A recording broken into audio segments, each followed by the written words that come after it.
नमस्कार दोस्तों, स्वागत है आपका आपके अपने यूट्यूब चैनल मनप स्टोरीज में। दोस्तों, ये कहानी है अलग टाइप की है थोड़ी सी। सास 20वीं सदी की या 21वीं सदी की। तो चलिए इस कहानी को स्टार्ट करते हैं। राहुल का विवाह तय होते ही रमा खुशी से झूम उठी थी। वर्षों बाद एक बार फिर इस घर में शहनाइयों की धुन गूंजेगी। बहू के लिए कैसे जेवर बनेंगे, कैसे कपड़े खरीदे जाएंगे, रिश्तेदारों को विदाई में क्या देना होगा, कौन सा हलवाई लगेगा, बहनों में क्या क्या रहेगा। काम अनेक थे, समय कम था। बहू वाणी के पिता विदेश में से उनका विवाह करने भारत आए थे। उन्हें शीघ्र ही वापस भी लौटना था। वाणी पली बड़ी तो विदेश में थी, लेकिन वह भारतीय संस्कृति से प्रभावित थी तथा इसी से संबंधित शोध कार्य भारत में रहकर करना चाह रही थी। शोध कार्य के लिए उन्होंने राहुल के कहने पर ही स्थानीय विश्वविद्यालय में आवेदन पत्र भी दे दिया था। वाणी के पिता सौरभ और राहुल के पिता प्रमोद काफ़ी अच्छे मित्र थे।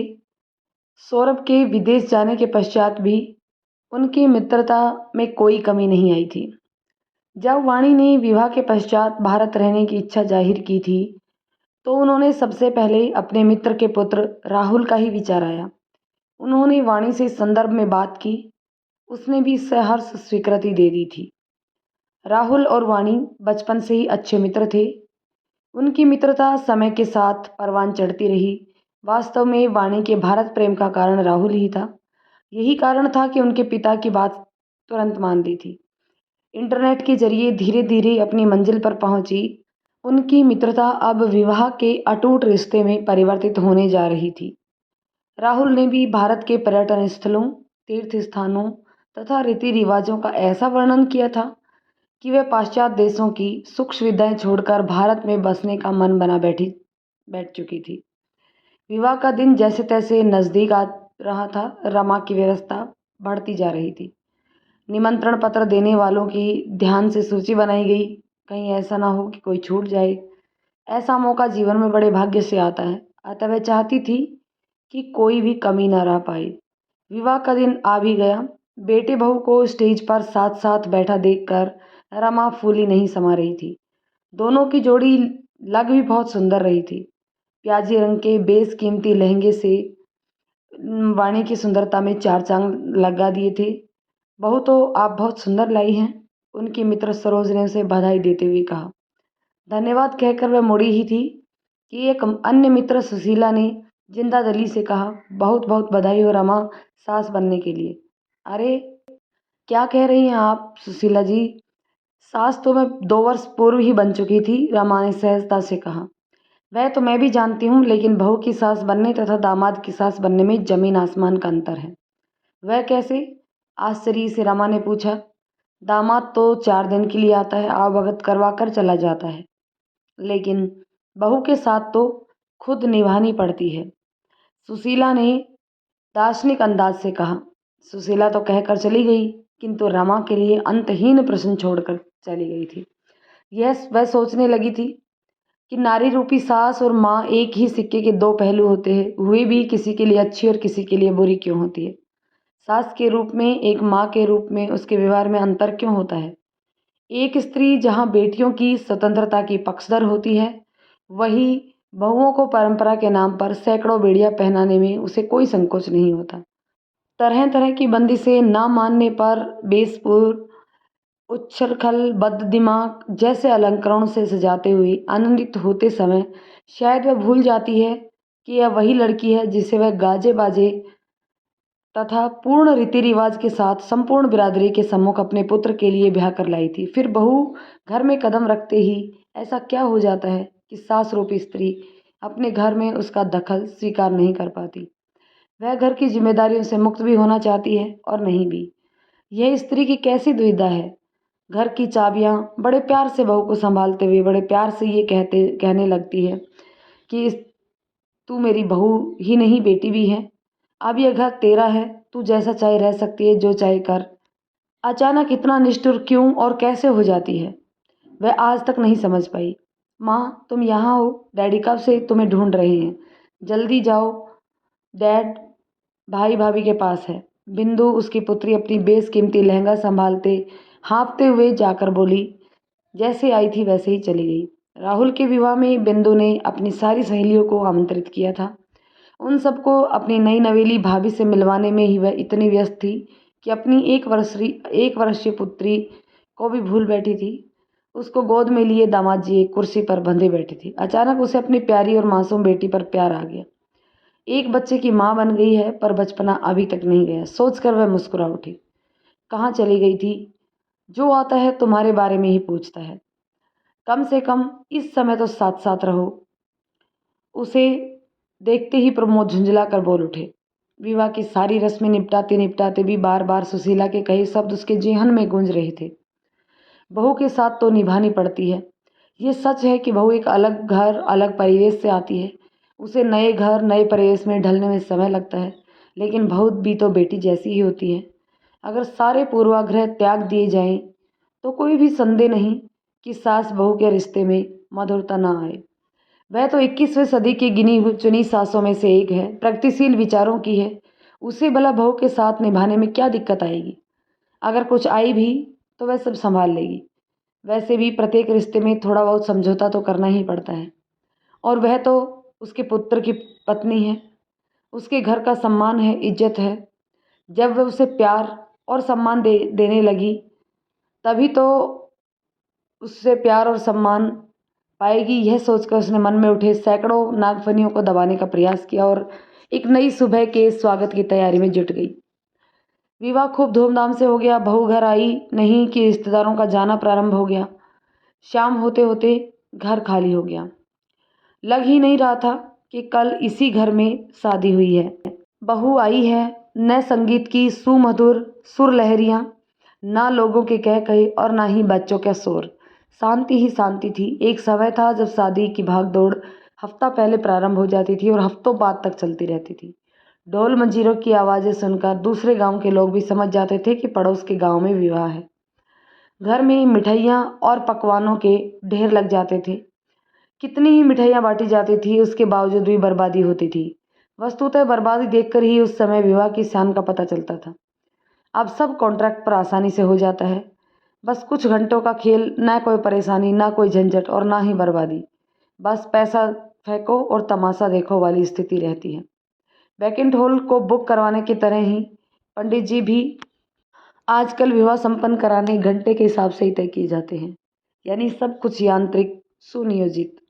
उन्होंने भी शहर के प्रतिष्ठित होटल को हॉल 12 घंटे के लिए बुक किया था। कुछ नज़दीकी रिश्तेदारों को छोड़कर अन्य सभी मेहमानों के लिए होटल में ही कमरे बुक करा दिए थे। वे वहीं आए और वहीं से चले गए। ना किसी को परेशानी, ना ही कोई समस्या और ना ही किसी को शिकायत। बिंदु अपनी नई नवेली भाभी के साथ कुछ समय और गुजारना चाहती थी, पर उस अपनी सास के बीमार होने के कारण चाहकर भी नहीं रुक पाई। दीदी, बहू तो बहुत सुंदर, पढ़ी लिखी और होशियार है, पर तुम जरा संभल कर रहना। घर की अंतिम मेहमान उसकी देवरानी भी जाते जाते सीख देती गई थी। रमा कहना चाहकर भी कुछ नहीं कह पाई। भला संभल कर रहने वाली क्या बात है? बहू ही तो है ना, कोई शेर या भेड़िया जिसे संभल कर रह जाए। शायद इसी तरह के वाक्य सास बहू में दरार पैदा कर मनमुटाव का कारण बनते हैं। सोचते हुए उसे भी तृष्णा हो आई थी। पता नहीं क्यों वह प्रारंभ से ही किसी को कुछ नहीं कह पाती थी, चाहे दूसरों की उलूल जुलूल बातों को सुनकर सोच विचार कर परेशान होती रही। उसका मानना था कि क्यों किसी को कुछ कहकर उसका दिल दुखाया जाए। कभी कभी वह सोचती कि जब दूसरे कह सकते हैं तो वह क्यों नहीं। वह जानती थी कि अन्याय सहना ही अन्याय को बढ़ावा देना है, लेकिन सब कुछ समझने बूझने के बाद भी वह अपनी आदत नहीं बदल पाई। सुबह 8 बजे बहू वाणी स्लीवलेस गाउन पहने पहने आंख मलते हुए बाहर आई और सोफे पर पांव रखकर बैठते हुए बोली, hi mom, hi dad, very good morning, sorry आज उठने में थोड़ी देर हो गई। वाणी की वेशभूषा और हाव भाव देखकर 20वीं सदी की सास का आक्रोश निकलने ही वाला था कि 21वीं सदी की प्रगतिशील सास 20वीं सदी की सास पर हावी होते हुए बोली, कोई बात नहीं बेटा, क्या चाय पियोगी? नहीं मॉम, मैं चाय नहीं पीती, कहकर वह बदतलूफी से टीवी खोलकर बैठ गई। रामा ने सोच लिया था कि जब वाणी स्वयं चाय नहीं पीती तो उससे एक कप चाय की आशा करना भी व्यर्थ होगा। उसे वह दिन याद आए जब वह सुबह उठकर दर्जन भर लोगों के पैर छूकर आशीर्वाद लेने के पश्चात अपने दिन को प्रारंभ करती थी। रात्रि को सोने से पूर्व भी सास ससुर के चरण स्पर्श कर उनसे आशीर्वाद लेना अवश्य था। प्रमोद ने प्रथम रात्रि में ही उसे बता दिया था कि उसके घर सुबह उठकर और रात्रि में सोने से पूर्व घर के बुजुर्गों का आशीर्वाद लेने की प्रथा है। तो क्या राहुल ने अपने घर के रीति रिवाजों के बारे में वाणी को कुछ नहीं बताया? वह तो अच्छा हुआ कि सारे रिश्तेदार कल ही चले गए, वरना उसके ऐसे व्यवहार को देखकर न जाने क्या क्या सोचते। यह देखना तो सही, किसने इतनी तेज टीवी चला दिया है, मेरी पूजा में विघ्न पड़ रहा है। टीवी की आवाज़ सुनकर अंदर से पूजा करती अम्मा जी बोली, मॉम, दादी माँ को कहना कि पूजा घर का दरवाज़ा बंद करके कर ले। मेरा मनपसंद प्रोग्राम आ रहा है, अभी मैं टीवी बंद नहीं करूँगी। बच्चों की तरह कहकर वह टीवी देखने में मग्न हो गई। वह समझ नहीं पाई कि किसको क्या कहे, लेकिन शायद उसकी तेज आवाज़ जरूर अम्मा जी तक पहुंच गई होगी, तभी उन्होंने कुछ नहीं कहा। नाश्ते में राहुल की मनपसंद आलू की कचौड़ियाँ बनाई थी। कचौड़ी देखते ही वह बोली, मॉम, मैं तो नाश्ते में 1 गिलास दूध और 2 स्लाइस ब्रेड लेती हूँ। फिगर मेंटेन रखने के लिए कुछ तो सेक्रीफाइस करना ही पड़ता है। वह ब्रेड स्लाइस लाने के लिए उठ ही रही थी कि उसने पुनः कहा, आज रहने दो मॉम, आज यही चलेगा। Wow, very tasty, very delicious. आज पहली बार इतनी टेस्टी कचौड़ी खा रही हूँ। कहते कहते वह 2 तो क्या, कई कचौड़ियाँ खा गई। आम के अचार की गुठली तो वह काफ़ी देर तक चूसती रही। वाणी की माँ सीमा बचपन में ही नहीं रही थी। उसके पिता विदेश में अपने काम में ऐसे रमे कि दूसरी विवाह के बारे में उनके दिमाग में आया ही नहीं। काम से बचा समय अपनी पुत्री के साथ बिताते। माँ के न रहने के कारण वाणी भारतीय खाने के स्वाद से वंचित थी। पिता और पुत्री बस जैसे तैसे करके काम चला लेते थे। शाम को वह उनका मूवी देखने का प्रोग्राम था। जीन्स और टॉप में तैयार होकर वाणी निकली तो 20वीं सदी की सास ने रोकना चाहा।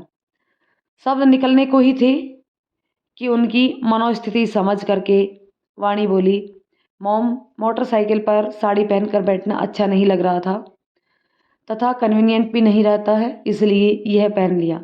21वीं सदी की सास ने मुस्कुराकर जाने की इजाज़त दे दी। आखिर नई नवेली दुल्हन से तकरार करने में क्या लाभ? नई नवेली दुल्हन पायल छनकाती आती है तो अच्छी लगती है, मर्दाने कपड़ों में बहू बेटी अच्छी नहीं लगती है। लाड्स में इतनी छूट मत दे कि बाद में पछताना पड़े। अम्मा ने चेतावनी के स्वर में उसे आगाह किया। अम्मा जी शायद अपनी जगह ठीक थी, लेकिन वह जानती थी कि किसी सदी की बहू से ज़बरदस्ती कुछ नहीं करवाया जा सकता और ना ही उस पर अपनी इच्छा थोपी जा सकती। फिर जब राहुल कोई ऐतराज़ नहीं है, तो फिर भला उन्हें ऐतराज़ करने में की क्या आवश्यकता है? उसने सोचा था हफ्ते भर बाद राहुल और वाणी हनीमून के लिए गोवा गए। बहुत सुकून मिला, वरना पिछले कई दिनों से लग रहा था मानो रात की नींद और दिन का चैन छिन गया है। अपना घर ही बेगाना लगने लगा है। कई दिन अव्यवस्थित घर को व्यवस्थित करने में लग गए थे। वास्तव में मनुष्य अपनी दिनचर्या में इतना रम जाता है कि दिनचर्या में आया जरा सा भी व्यवधान उसे कष्टप्रद प्रतीत होता है, चाहे यह व्यवधान उसके अपनों द्वारा ही उत्पन्न क्यों न किया गया हो। जब रमा खाली होती, मन में चलते अंतर्द्वंद उसको घेर लेते थे। पता नहीं क्यों उसके हृदय में बार बार सुशीला के शब्द गूंज उठते थे। दामाद की सास बनने में और बहू की सास बनने में अंतर होता है।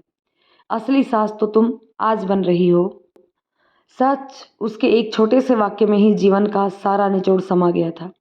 क्या यह सच नहीं है कि बेटी दामाद जब घर आते हैं तो वही स्त्री जो सास के रूप में बहू के नाजुक कंधों पर सारे घर की जिम्मेदारियों का बोझ डालकर मुक्ति पाना चाहती है, वही माँ के रूप में बेटी का एक एक काम कर खुशी से फूली नहीं समाती।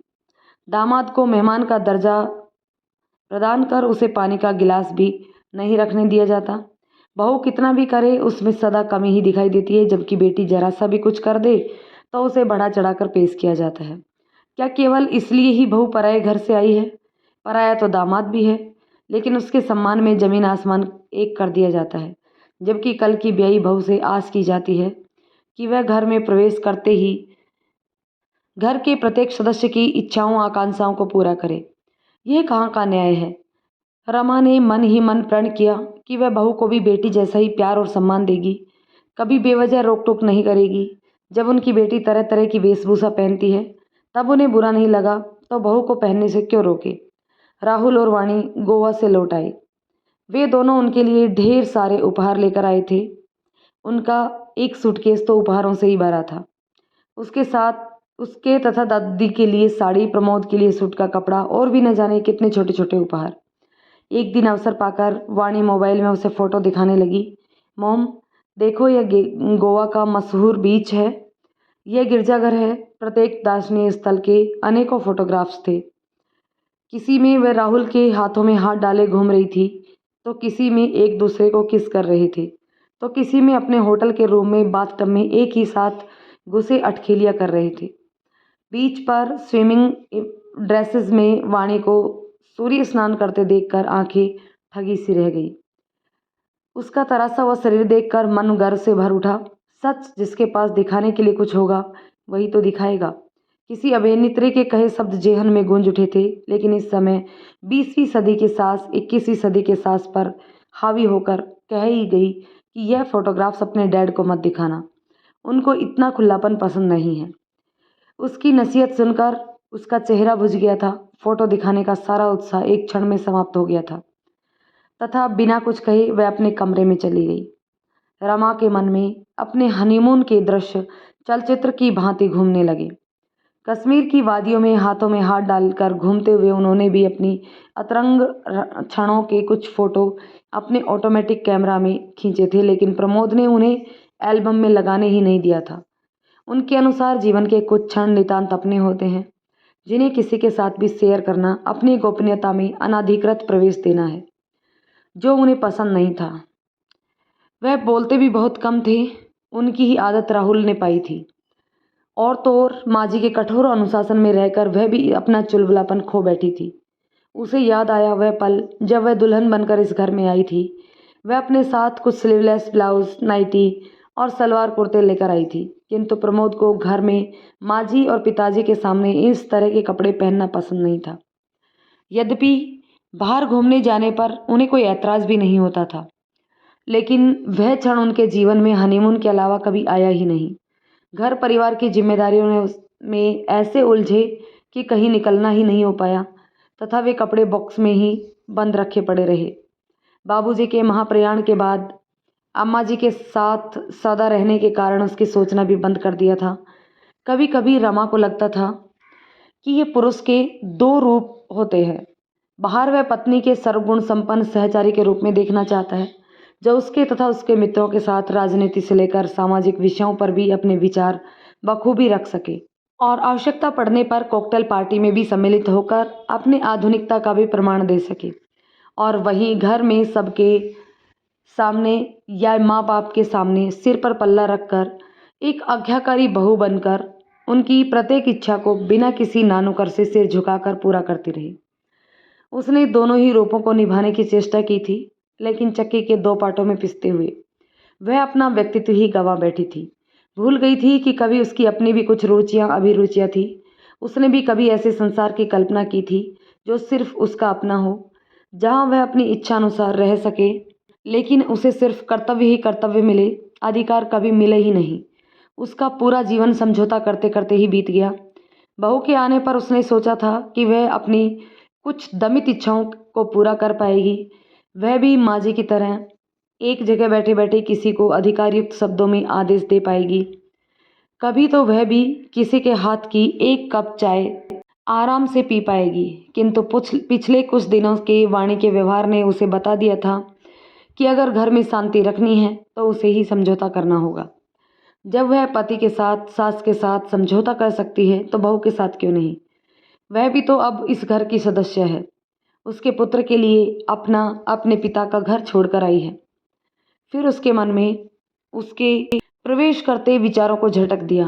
नई नवेली दुल्हन के प्रति अचानक ही उसके मन में प्यार उमड़ आया। रमा सुबह उठकर माँ जी के पैर छूकर मुड़ी ही थी कि वाणी ने पूछा, मॉम, आप रोज़ सुबह सुबह ग्रैंड मॉम के पैर क्यों छूती हैं? बेटा, जिस तरह तुम लोग गुड मॉर्निंग या गुड नाइट कहकर बड़ों का आशीर्वाद लेते हो, वैसे ही हम लोग बड़ों के पैर छूकर उनका आशीर्वाद लेते हैं। राहुल, पापा जी और मैं तो रोज़ पैर नहीं छूते, फिर क्या उनका आशीर्वाद हमारे साथ नहीं रहेगा? उसने मासूमियत से पूछा। नहीं बेटी, मेरा आशीर्वाद तो तुम सबके साथ है। यह तो हमारी परंपरा है कि घर की बहू सुबह उठकर बड़ों के पैर छूकर घर का काम प्रारंभ करती है। तू भी अपने सास ससुर के पैर छुएगी तो सदा सुखी रहेगी, अम्मा जी ने गर्व से कहा। ग्रैंड मॉम, पाश्चात्य देशों में पैर छूने की प्रथा नहीं है, तो क्या वहाँ के लोग सुखी और संपन्न नहीं हैं? मॉम की तो कमर में दर्द रहता है, डॉक्टर ने उन्हें झुकने से मना किया है। फिर क्या वह रोज आपके पैर छूकर अपनी बीमारी को बढ़ावा नहीं दे रही? अम्मा, पैर छूने से न कोई सुखी संपन्न होता है और न ही किसी के मान सम्मान में वृद्धि होती है। जरा सोचिए तो, अगर किसी के घर कई बुजुर्ग हों तो उनका कितना समय तो पैर छूने में ही निकल जाएगा। यह सब बेकार की बातें हैं जिसमें हम अपना समय नष्ट करते हैं। बेटा, यह तो अपने अपने सोचने की बात है। हो सकता है जिसे तुम अच्छा कह रही हो वह यहाँ के परिवेश के उपयुक्त ना हो। बात आगे बढ़ती उससे पहले ही रमा ने कहकर व्यर्थ के टकराव को रोक दिया था। लेकिन उसे अच्छा लगा था कि वाणी ने उसके कमर दर्द की ओर ध्यान दिया था। स्लिप डिस्क का दर्द उसे कई वर्षों से था। ज़्यादा दर्द होने पर वह कमर में बेल्ट का उपयोग भी करती थी। डॉक्टर ने झुककर काम करने से मना किया था, लेकिन घर के काम ही ऐसे होते हैं कि ना चाहते हुए भी कभी ना कभी झुकना ही पड़ जाता है। लेकिन घर में किसी ने पहली बार दर्द रहने पर इस तरह झुकने के लिए मना किया था। माँ जी वाणी की बात सुनकर चुप रह गई थी। शायद नई पीढ़ी को अपने तर्क द्वारा समझाने में असमर्थता उन्हें दंश दे रही गई थी, लेकिन रमा के कथन ने उनका मान रख लिया था।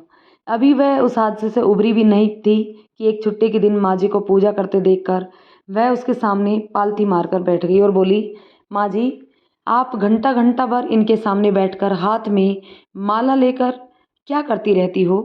अधनंगी पोशाक में घर की बहू बेटी अच्छी नहीं लगती। जा पहले नहा धोकर ढंग के कपड़े पहन कर आ, तब मैं बताऊंगी। माँ जी ने उसकी पोशाक को देखकर मुंह बनाते हुए उत्तर दिया, आपकी ये देवियाँ तो मुझसे भी कम कपड़े में पहने हैं, इन्हें तो आप कुछ नहीं कहती। वाणी ने माँ जी के सामने रखी एक धार्मिक पुस्तक में शिवजी की समाधि को भंग करने का प्रयास करती अप्सराओं को इंगित करते हुए कहा, माँ जी, कपड़े वही पहनने चाहिए जो शरीर को आराम दे। अब गर्मी में 5 गज की साड़ी मुझसे नहीं पहनी जाएगी। माँ जी की ओर से कोई उत्तर ना पाकर वह पुनः बोली, बहस करना तो कोई तुम लोगों से सीखे। तुम क्या औरों से अलग हो? जब दूसरी लड़कियां पहन सकती हैं तो तुम क्यों नहीं? अम्मा ने तीखी आवाज में कहा। अम्मा की तीखी आवाज सुनकर बहस कहीं कटुता का रूप न ले ले सोचकर रमा ने वाणी को आवाज देकर बुला लिया। ऐसा नहीं था कि वाणी साड़ी नहीं पहनती थी, साड़ी उसकी प्रिय पोशाकों में से एक थी। वह राहुल के साथ उसके मित्रों द्वारा दी गई पार्टी या विवाह इत्यादि में जाती तो साड़ी ही पहनना पसंद करती थी, लेकिन काम पर जाने के लिए वह अन्य ड्रेसेस को उपयुक्त मानती थी क्योंकि वे साड़ी की तुलना में ज़्यादा आरामदेह थी तथा उन्हें पहनने और सहेजने में ज़्यादा समय नहीं लगता था। अम्मा पता नहीं क्यों तिल का ताड़ बना लेती हैं। अरे बच्चे हैं, जो चाहे पहने, जो चाहे करे, उन्हें इससे क्या मतलब है?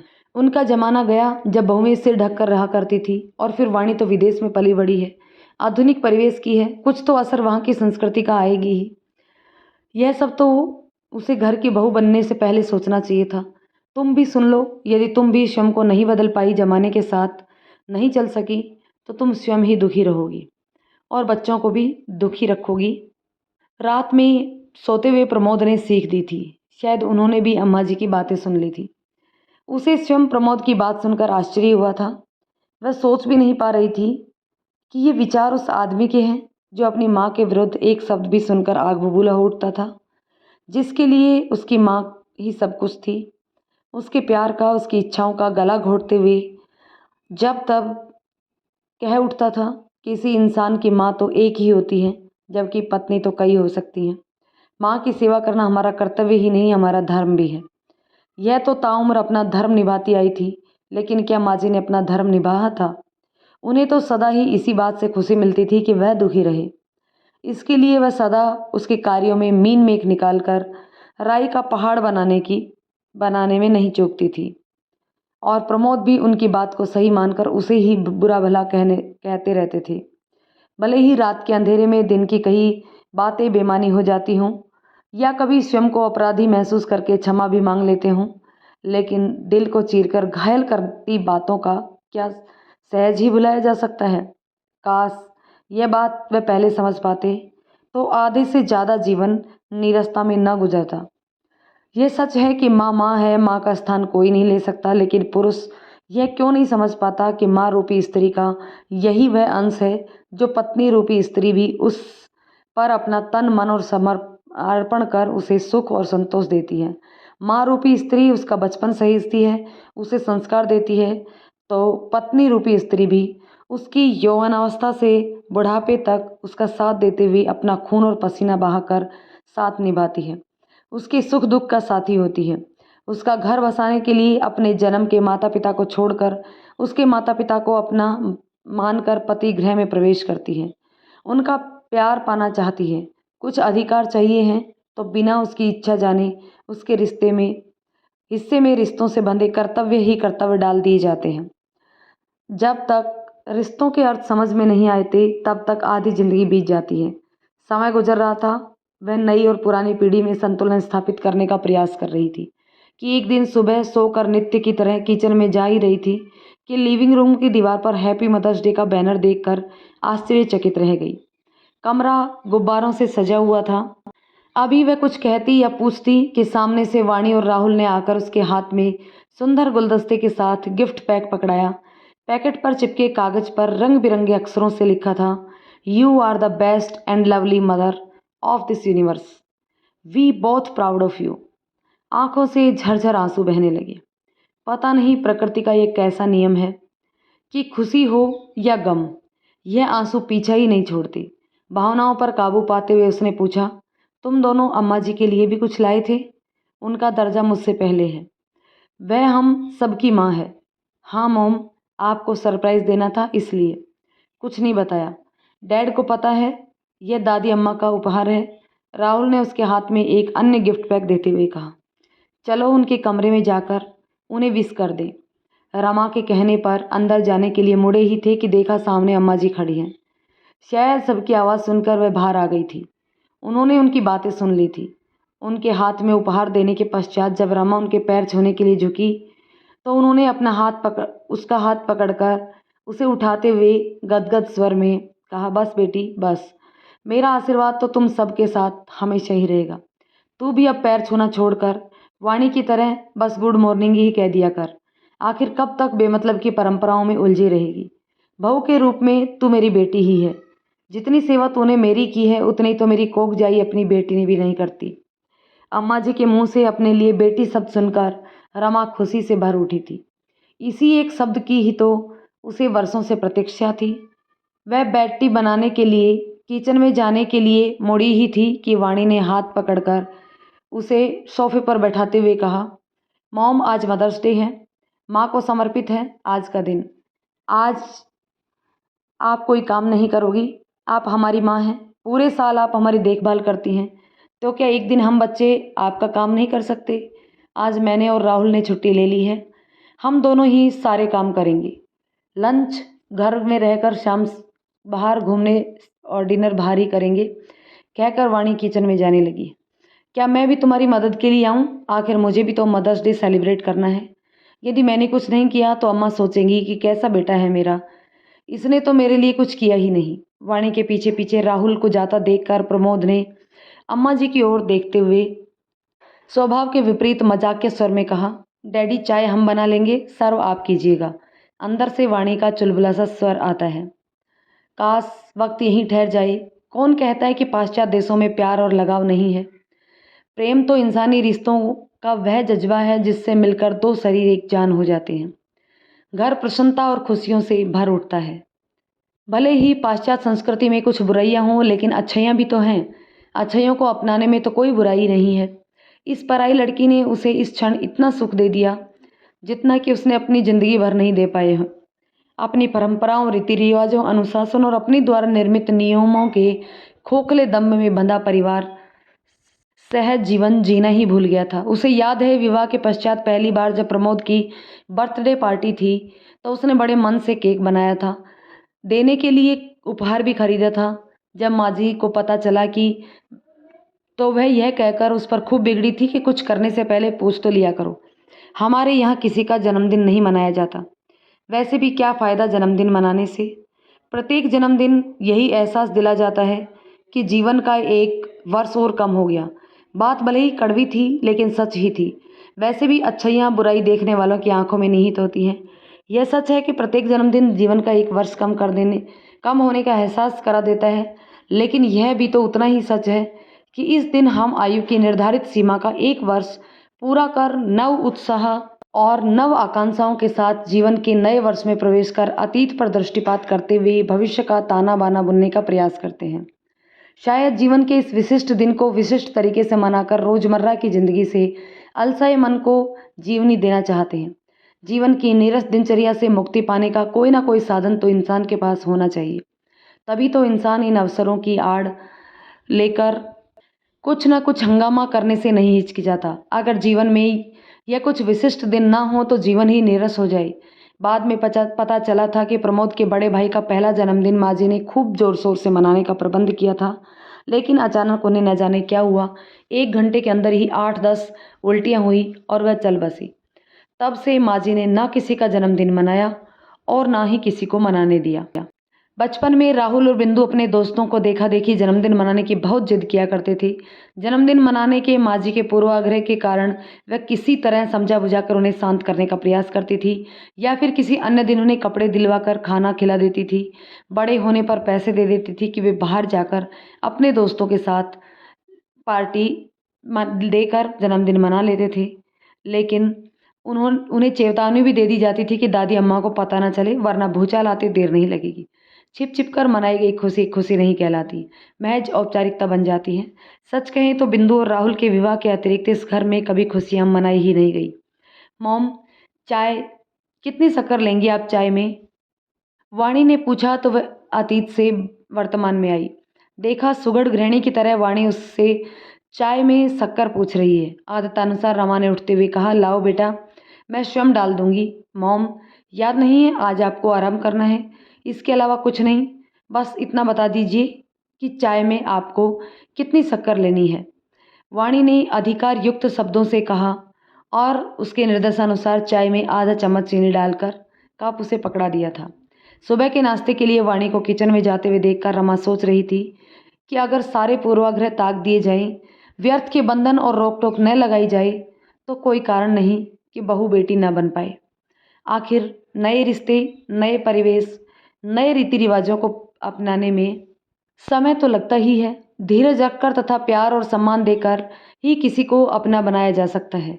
क्या अच्छा हो कि संबंधों में बनने से पूर्व ही सबको अपने अपने रिश्तों के दायरों का पता ही उसके व्यक्ति के दायरे के अंदर रहकर ही अपने कर्तव्य और अधिकारों का पालन कर सके।